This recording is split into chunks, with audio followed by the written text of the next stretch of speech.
കേരളത്തിലേക്ക് കഞ്ചാവ് എത്തിക്കുന്ന മുഖ്യപ്രതിയെ വിഴിഞ്ഞം പോലീസ് അതിസാഹസികമായി ഒഡീഷയിൽ നിന്നും പിടികൂടി. ഒഡീഷയിലെ കൊരാപ്പൂർ സ്വദേശിയായ മഹേന്ദ്ര സീസയെ ഇന്നുച്ചയോടുകൂടി വിഴിഞ്ഞം പോലീസ് സ്റ്റേഷനിലെത്തിച്ചു.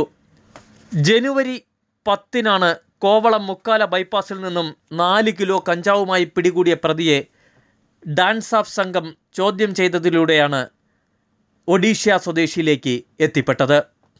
മഹേന്ദ്ര സീസയുടെ സുഹൃത്തിൽ നിന്നും ഫോട്ടോയും ടെലഫോൺ നമ്പരും കരസ്ഥമാക്കിയ വിഴിഞ്ഞം പോലീസ് പ്രതിയെ തേടി ഒറീസയിലെത്തി.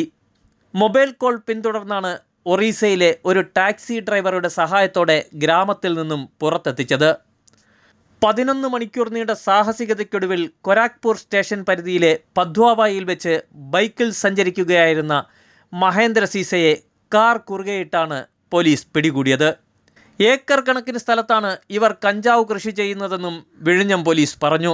പ്രതിയെ പിടികൂടിയതിനെ തുടർന്ന് പലവിധ പ്രലോഭനങ്ങൾ ഉണ്ടായെങ്കിലും വഴങ്ങാതെ പ്രതിയുമായി പോലീസ് സംഘം വിഴിഞ്ഞത്തെത്തി.